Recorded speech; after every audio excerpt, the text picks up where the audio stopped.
Dobrodošli ljubitelji motora.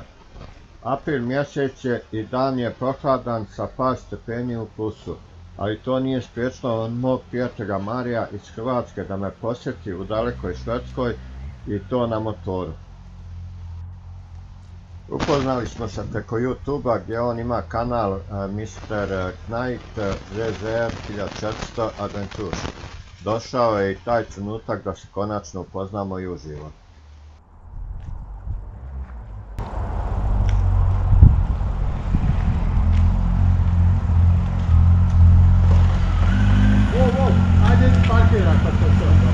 Evo, prvo ruka!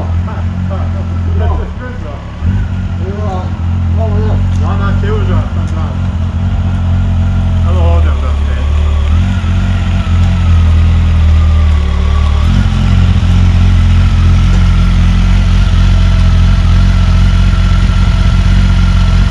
To se odmah u garažu, dotere.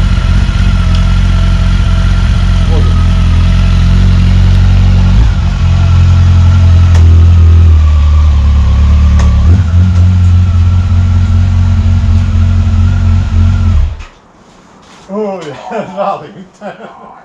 Ja, dosta na mama. Hvala te, imam više kilometara nego jučer. Da, pa ima dosta ko Švedsku. Zato ti ja i kažem, ja idem ovim brodom što je dole za Gdansku, Poljsku, da izbjegnem ovo putovanje kroz Švedsku. Duple rukavice, Aha, oj. grijane ručke I opet zima. i još hladno. Kad sam došao u Štokholm, švedske tablice, ljudi mi mašu, pa ti si iz Hrvatske, ovdje idemo na kavu, ali nikad u životu nisam čovjeka vidio. Da. Rekao, ne mogu, glava gore jesam, čeka me prijatelj. Čeka me, skinem karticu. Ajde. Ja ti mogu inače evo, još jedan put. Hajde. Evo, može. Baš mi je drago što sam I meni je drago da si došao da... Ja sam stavio kameru da snimim kad uđeš, pa da je ponese sad u kuću. Ja sam mislio snimiti susret kad sam došao, ali Zima. uopće danas nisam niš snimao. Da. Uopće mi nije bilo volja. Sljedeći dan smo krenuli u obilazak u Psali.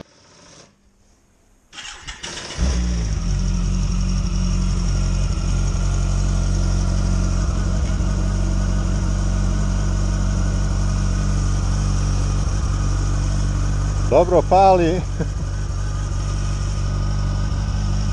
99.262. Oj. Moj nije toliko. 24. To su milje. Da, u miljama. Znači puta 1,6. Otprilike 30 i nešto hiljada. No motor. To je novo. To ti kažem, u Švedskoj je to... Pa ja to ne bi dao za nikakve novce. To je to. Eto, to je moje mišljenje, a ti ako želiš ga prihvati, ako ne, tvoja stvar.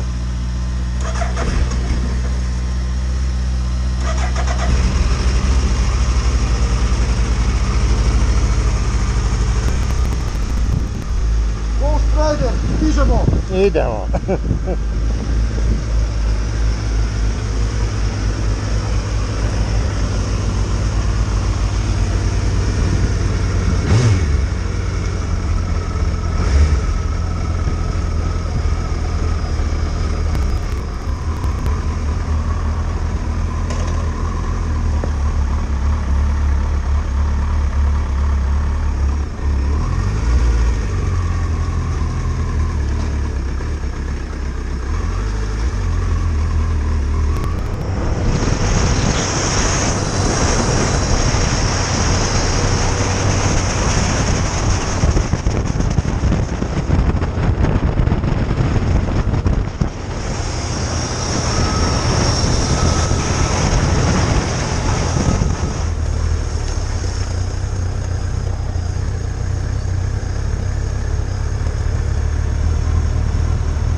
Prvo smo posjetili prodavnicu Lela SMC koja je osnovana 1958. godine i u kojoj smo u razgledavanju svega što je izloženo proveli oko sat vremena.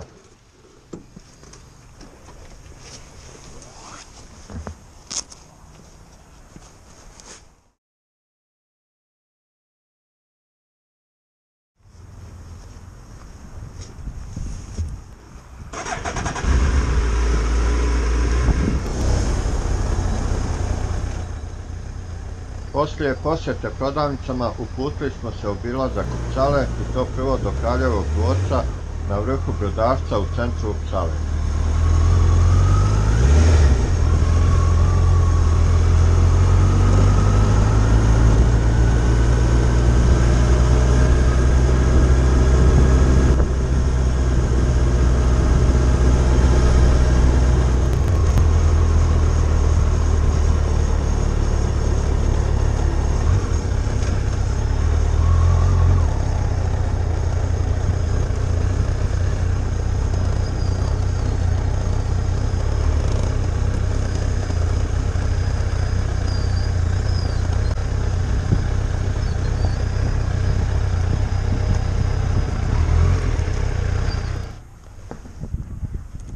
Bio je inače dolje znak ovaj za motore, da je zabranjeno. To je od 22 do ujutru 6. Aha, dopunska je bila, to nisam vidio. Da. Prvo da poželim dobrodošlicu u Upsalu, grad koji je četvrti po veličini u Švedskoj i univerzitetski je centar, jedan od dva koje Švedska ima, drugi je Lund. I sad se nalazimo ovdje kod Kraljevog dvorca, pošto je Upsala bila švedska prestolnica dok je bio Gustav Vasa kralj u Švedskoj. Poslije su prešli u Štokholm i tamo je sad glavni dvorac kraljeva, ali ovaj dvorac je ostao još uvijek kao rezidencija kraljeva i možeš vidjeti. Dvorac je dosta velik, ali jednostavno građen bez nekog arhitektonskog. Evo, hvala Nenade na toploj dobrodošlici. I evo, vrijeme nas super prati, odlično je, toplo je, malo vjetrić puše, ali nije to ništa za nas mlade bajkere. Tako da, evo, odlično, hvala ti što si mi pokazao djelić tvog grada i naravno i još dalje nas vodiš u nove avanture, tako da evo, ostanite i dalje sa nama i uživajte. Dobro, nadalje još da pokažem dole, niže je botanička bašta koju je pokrenuo Linné. Istraživao je, dosta je naziva dao za biljke koje do tada nisu bile istražene i po tome je poznat. A bašta, kao što vidiš, radi se sad posle zime, pripremaju je pa će biti mnogo ljepša kad dođe ljeto i kad... Da, ovo stvarno izgleda prekrasno i siguran sam da kad se pripreme da će izgledati još bolje. A daj mi reci, vidimo tamo u daljini i nekakve topove ratne. Ajmo se prošetati dogore pa ću ti objasniti historijat tih topova. Odlično, ja neću malo prošetati dogore, pošto je to kao vidikovac, vidi se čitav grad odatle, jer u Upsali sve zgrade koje se grade moraju biti niže od dvorca i gradske crkve, tako da ne zaklanjaju vidik. Iz bilo kog dijela grada se vidi i dvorac i crkva. Da, ovo stvarno izgleda fantastično. Tako da odavde se vidi čitav grad i mislim da je lijepo doći i pogledati. Sad slažem se sa tobom. Evo vidimo kako to stvarno fino izgleda. Sad idemo gore prema topovima da ti objasnim i tu. Odlično. Pošto je to u stara vremena bilo je rivalstvo između kraljeva i popova. I ovi topovi, kao što vidiš, okrenuti su prema crkvi. Time je kralj htio da da do znanja ko je glavni u državi. Da popovi moraju slušati pokoravati se kralju, a ne kralj njima.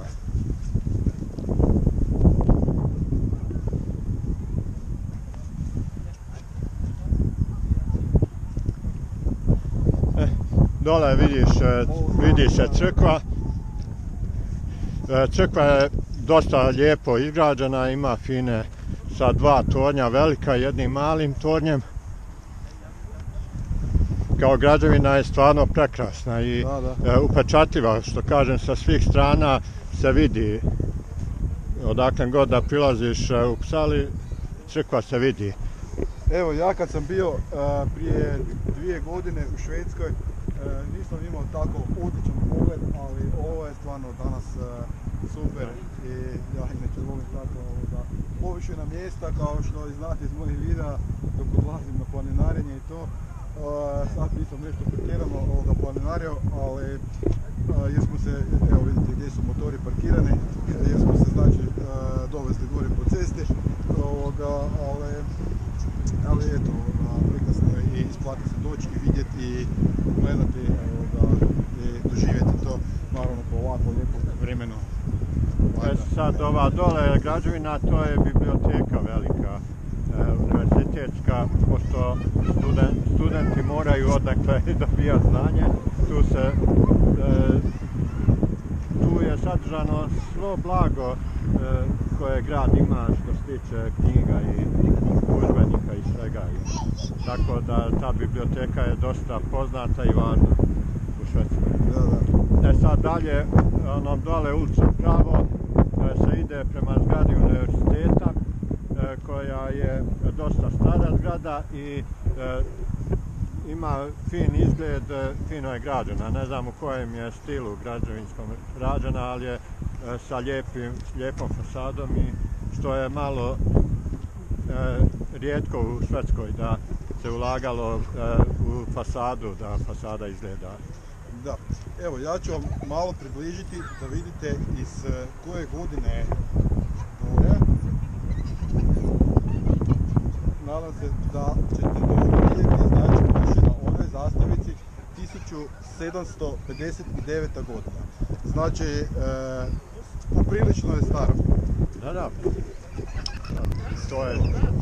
Znači sad možemo otići do centra grada da malo prošetamo i po gradu, da se upoznaš i sa tim dijelovima. Veselim se tome i evo, spreman sam za dalje. Sad se nalazimo u centru grada Uppsale. Tu su stare građevine koje datiraju iz 18. 17. vijeka, tako da dosta je zanimljivo da se obiđe i da se pogleda sve ovo. Pa hajmo krenuti malo u šetnju da vidimo i to. Ajde da vidimo i to. Evo, kao što vidimo ima dosta i motorista. Da, počela je sezona. Da, lijepo vrijeme je, odmah ih je izmamilo. Da. Što bi neki rekli, nema motosezone, ali ipak kad je snijeg i zima, nema motora na ulicama. Da. Ali danas je stvarno prekrasan dan. Žao mi je jučer kad si dolazio što je bilo onako loše vrijeme, ali... Dobro, ali loše vrijeme nije razlog za... Da. Loš izgovor, šalim se. A daj mi reći, ova riječica ili kanal, što to teče tu?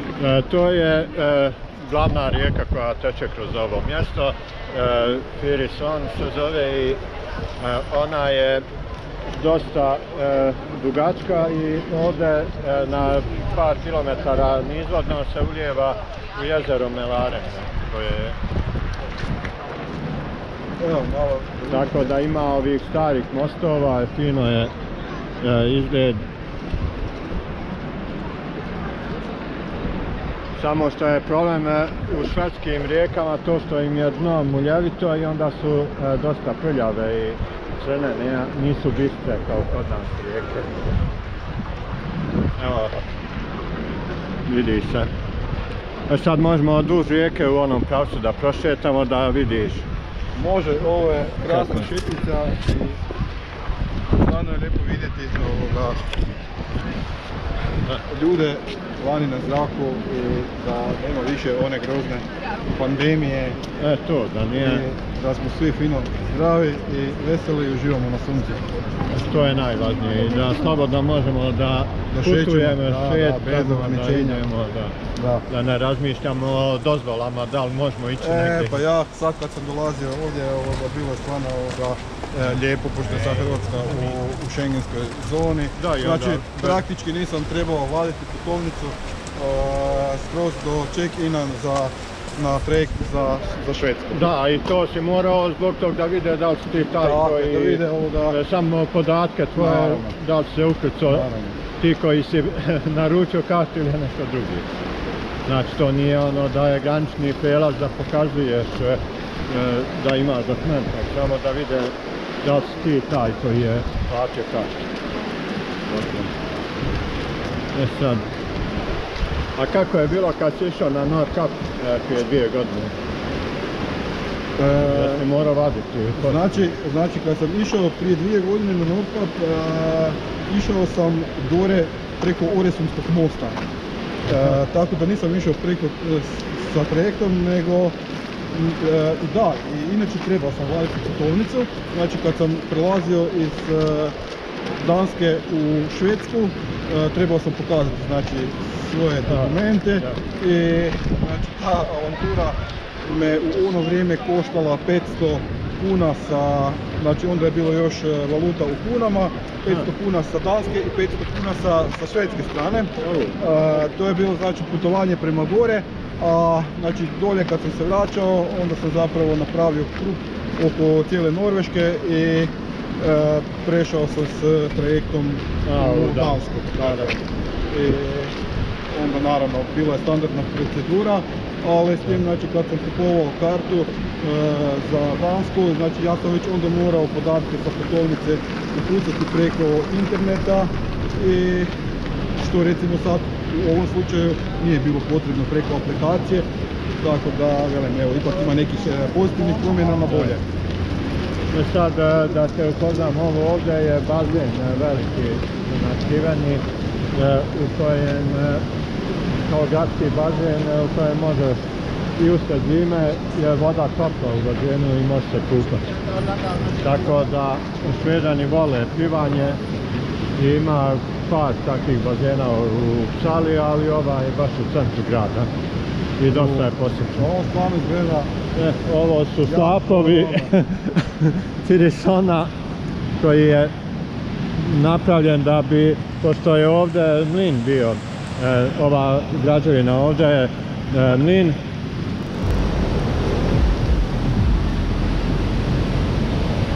Tamo s druge strane rijeke je pijaca natkrivena, pošto ovdje zimi ne bi mogli napolju stajati, prodavati. Ima svega. Da. Široki i bogati izbor. Da. A građevina je dosta stara, pošto je sagrađena prije 2-3 vijeka, nije ono da je to sad trenutno.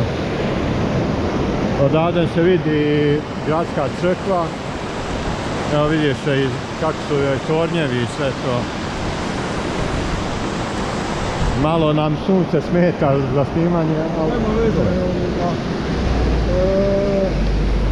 ova je nova kamera, jako dobro filtrira sunčeve zrake, tako da ponekad te snimke koje snimam direktno prema suncu ispadnu začuđujuće dobro. Da. No dobro, evo vratimo se mi natrag, znači našem obilasku, vidim stvarno je ovdje lijepo i fino, ti to nama lijepo i detaljno opisao i dao znači tu malo neku širu sliku a ne recimo kao što sam ja jučer doslovno samo sam prolazio kroz tu autocestu. To je, nisi ništa vidio. Nisam ništa vidio i eto zbog malo veće hladnoće možda malo je bio smanjeni ta aktivnost za snimanjem, ali dobro, evo danas nadoknađujemo i to je to. Dobro, idemo sad ovom malom uličicom prema centralnoj ulici u gradu. Inače, ovaj grad, kad sam doselio prije 25 godina, imao je 160.000 stanovnika, a sad je već 240.000. Brzo se širi, raste i ima sve više i građevina. Znači, natalitet je povećan, populacija se širi. Ja mislim nije natalitet toliko koliko je bježanje sa sjevera na južnije krajeve. Dosta oni koji su živjeli na sjeveru, tražeći posao ili nešto, dosta su ovamo. A i pošto je studentski grad, mnogi dođu da studiraju ovdje i onda jednostavno ostanu i da se zaposle ovdje da rade. I još to je posebno, pošto je jeftinije živjeti u Uppsalu nego u Stockholmu, mnogi dođu, presele se u Uppsalu, a onda svaki dan putuju na posao u Stockholmu. To je sa vozom pola sata vožnje. Je biblioteka isto gradska, ali to nije univerzitetska, nego samo ovako beletristika i tako. Ovo je znači ta glavna ulica, pa hajmo sa tom ulicom prema trgu. Na švedskom se taj trg zove Stora torget, ali u prevodu znači veliki trg. To je centralni trg, ali je problem što ga stalno popravljaju, sređuju, prepravljaju, pa ja mislim da je i danas isto razrovano i da ne može baš lijepo da se šeta. Iako nisam bio zadnjih mjesec i pol dana u gradu na trgu, tako da ne znam dok ne stigli radovi. Kao što možete vidjeti, rimske kockice kao i u većini trgova, znači i ovdje su prisutne. I to je recimo karakteristično te rimske kockice za Prag koji ih je stvarno prepun. I kada sa ZZR-om vozim po tim rimskim kockicama, mogu vam reći da nije baš zgodno za bubrege. To je tačno. Dobro, ovdje ima i par ulica u kojima se kreću vozila, ali koja su popločana. Ja mislim ipak da bi trebalo autobuse izbaciti da ne idu kroz centar grada. Reci, evo jedno privatno pitanje, da li si možda i ti imao priliku voziti autobus tim trgom? Ja sam pa, to je sve do prošle godine se prelazilo sa autobusima taj trg, ali prošle godine u februaru, ja mislim, je počeli radovi da se izvode i onda su zatvorili, prebacili su autobuse oko grada da idu dok se ne uradi taj trg. Sad da vidim iako dok ne je stigao trg sa izgradnjom. To je taj trg. Odlično. Sad smo stigli do njega.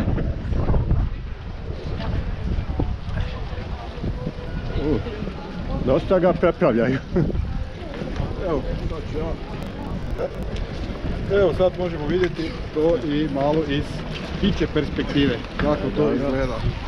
Da vidite, znači radovi se još odvijaju.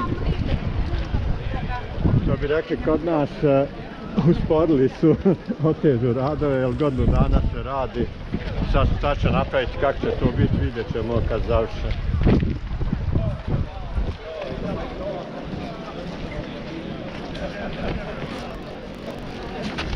Kakav je tvoj utisak što se tiče sređenosti grada i to je? Ne uzimajući ovo što se radovi izvode sad ovdje. Ne, to je zanimljivo, ali inače, znači što se tiče grada, vidim da je sve fino, lijepo, skockano, uređeno i na svom mjestu. Jako mi se sviđa, odlično je gradić. Da, stari grad koji ima nešto i da se vidi. Da, ima znači i stara jezgro i sve. Sad ko se može igrati partija šaha. Da, šah igraju. I ovo zimi bude sve pusto, ali kad otopi vrijeme narod se... Sad pošto je dosta duga zima ovdje, onda se prave ovakvi galerijani, kako on to zovu, u kojima su prodavnice gdje ljudi mogu doći i slobodno šetati bez da se smrznu od prodavnice do prodavnice da idu. Znači tu ćemo ugasiti kameru? Ne moraš, ovo nije, pa nisi u prodavnici, to je samo kao prolaz kroz... Znači može se... Ovdje su kao mali butici, sve sitno. dosta je fino sređeno i što kažem, zimi kad je napolju hladno ovdje se može fino prošetati, obići prodavnice, naći nešto i za kupiti i tako. Ili jednostavno, pošto ima i klupe da se odmaraš, možeš i sjesti malo odmoriti. Fino to izgleda. Da. Da, ovo im je dobro, jer stvarno zbog zime ne mogu imati neki ambijent u kojem ćeš se fino osjećati kad je napolju -20. Znači, ovo su fino osmisli da se ima, da.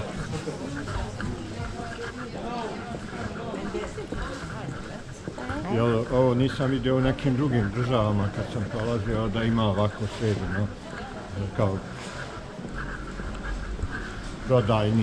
prodajno mjesto u kojem su mali butici, ali kao pasaž da se prolazi tuda i da je zatvoreno. Moraš doći u dalje. Arena centar. To je još veće i još više pokupno i još više svega. Da. Eto onda moram doći. Obavezno, kad dođeš u Čakovec, onda te vodim malo.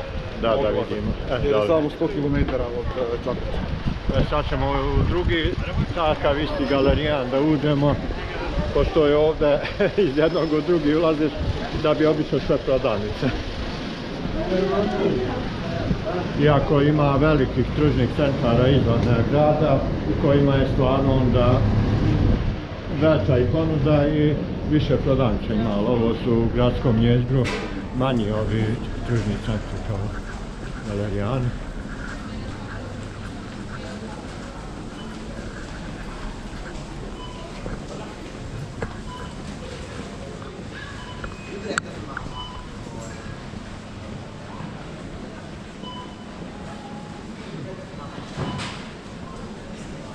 I što je najvažnije, ovdje dosta polažu na to da ima zelenila i onda sade puno biljki koje daju dojam kao da se nastavi. Kao da si u prirodi. Eto, kao da si u prirodi.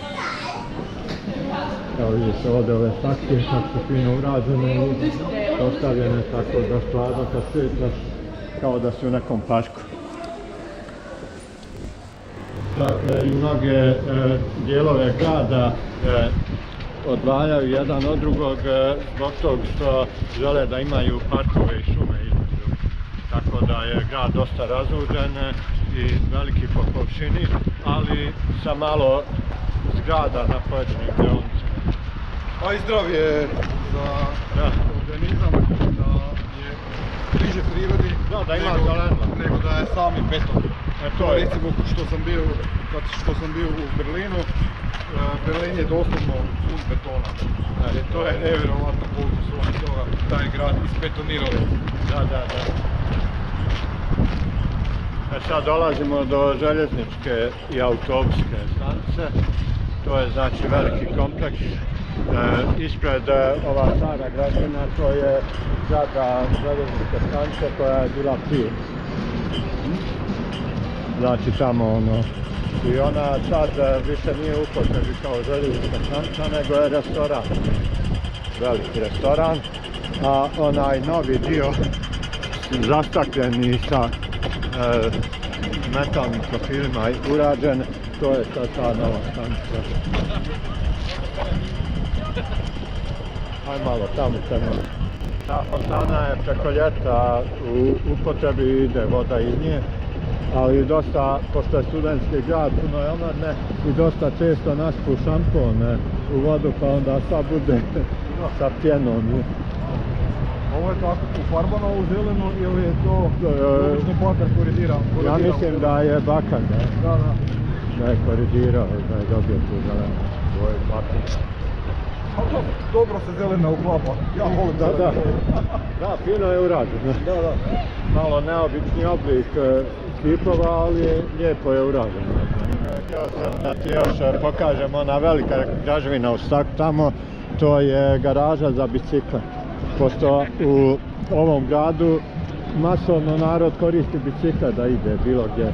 I onda, na primjer, ovi koji rade u Stokholmu dođu biciklom do željezničke stanice, parkiraju bicikle ovdje i vozom idu za Stokholm. Kad se vrate, opet uzmu bicikli i vrati se tu. Znači, narod je maksimalno ekološki. Pa, tako bi se moglo reći. Jel ćemo ući u... Ima sve puno puta, Da. puno vrvi ljudima. Ako želiš da uđemo u zgradu stanice da vidiš kako izgleda i tu. Jasno da... Policija da će nositi. Ne smije se.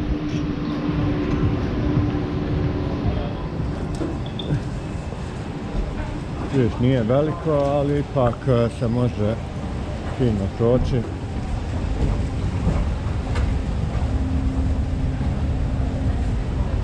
I ima malo klupa, kad je gužva onda se ne može toliko naći lako slobodno mjesto da sjedne, da se odmori dok čekaš voz ili autobus.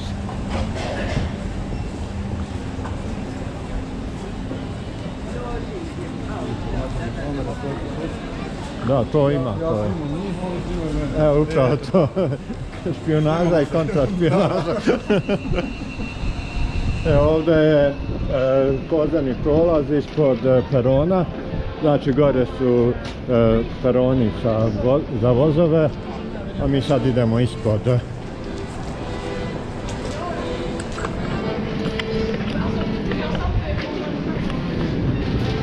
Ovdje uvijek ima neko ko sedi i svira malo, pa nekom ostavi para i tako da... A dobro, ako mi neće ići YouTube karijera, uvijek mogu doći sviram. Da, eto.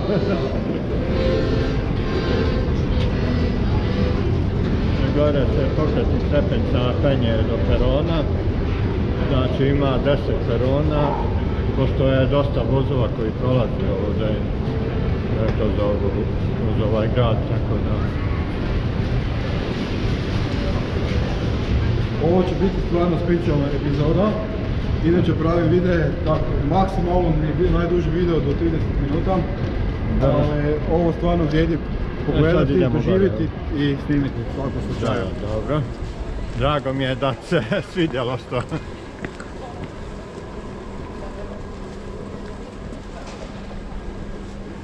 Mislim, grad nije, sam centar grada nije toliko velik, ali ipak ima lijepih stvari da se vidi i da se... Da, u Švedskoj mi je ostao, znači, taj natpis, vidite na onoj zgradi, Coop, znači to je trgovina mješovite robe, je tako, Nenade? Da, da. A recimo kad sam bio u Norveškoj, tamo sam zapamtio da je bila trgovina mješovite robe koja se zvala Kiwi. I znači, ili sam, kad sam nešto trebao, ili sam kupovao u Coopu ili u Kiwiju, u Norveškoj, ne? A u Švedskoj. Prije Coop se zvao Konzum, pa su mu promijenili ime u Coop. Tako da... Inače, samo da znate, ne reklamiram dućane, nego samo ono, razgovaramo. Ako se nađete u Švedskoj, ako ćete nešto trebati kupiti iz dućana, onda znate koji natpis trebate tražiti. Dobro, i ako traže jeftine dućane, to su Willys i Lidl.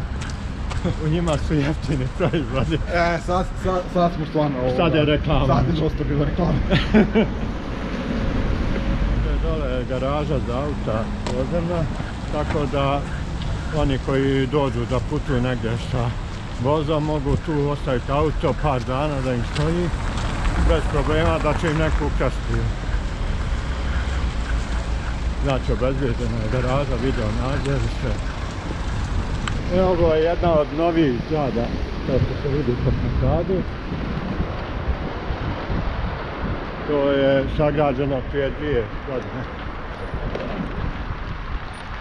A kad se pogleda sa suprotne strane one druge zgrade, one su sigurno prije 50 godina sagrađene. Znači, miješaju se stilovi. Viš, na primjer, ovi ornamenti na fasadi. Ipak je zanimljivo, nečim su popunjeni, nije samo ravna površina.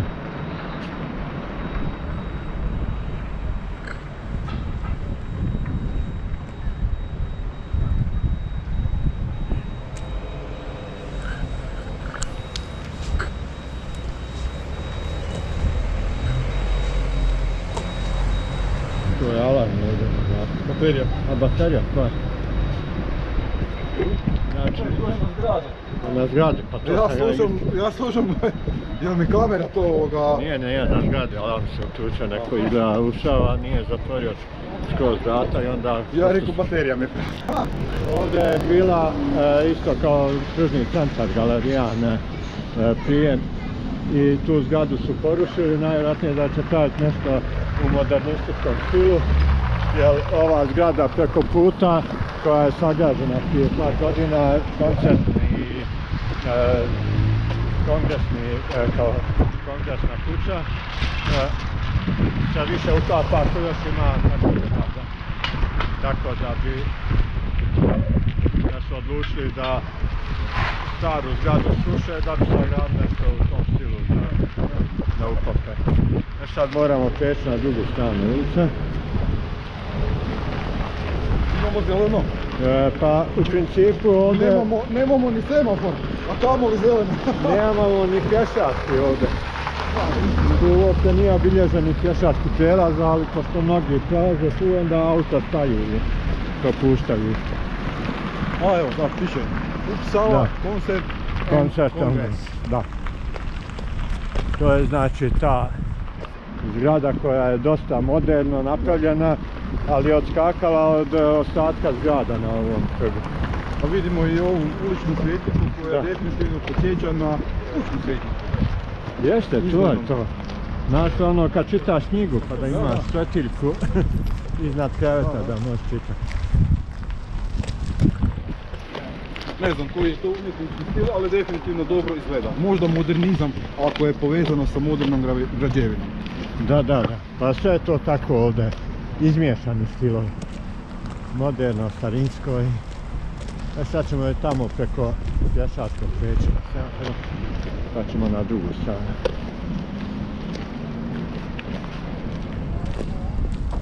To je taj krug. Vidiš, tamo iza ove zgrade opštine, ova smeđa zgrada, to je zgrada opštine. Iza nje je opet kuratorij, veliki tek. Vidimo da su i ove kockice... Da je nešto napravljeno, mozaik. Nešto uspjeli realizirati da bude nešto... A najdi šta je? A možda će se vidjeti iz zraka. To je to. Vidiš, na primjer, ovo ti je violina, a ovo je čovjek koji svira violinu. Da. Svirač violine. Pošto to odgovara nazivu zgrade u pozornici. A ovamo je violončelo, na ovoj ovdje. Ovdje je truba izgleda i tako ima tih instrumenta koje ljudi sviraju. Još sad samo prave pale pravi glazbeni. Sam to još to. Da, evo, prekrasno. Što drugo za reći?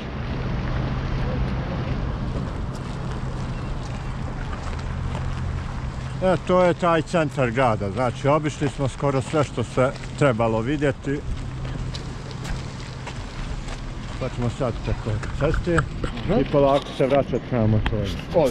Ako nemaš ništa protiv. Ne, nemam ništa, ja sam za motor uvijek. Eto. Da, idemo. Ali dobro, i ovako se vrijedi kad si već došao ovdje i vidjeti malo upoznat sa gradom koji si posjetio. Super. Ništa, evo, gasi kameru i vidimo se kod motora. Da, ajde. Poslije razgledanja grada, taj isti dan navečer smo se uputili u Stockholm na koncert Rogera Watersa, koji je bio basista i pjevač grupe Pink Floyd. Koncert je održan u Tele2 areni koja je bila prepuna. Atmosfera na koncertu je bila predivna i to je jedan od najboljih koncerata koje sam do sada gledao. Sutradan smo napravili mali izlet do muzeja motora Tido blizu Westerosa.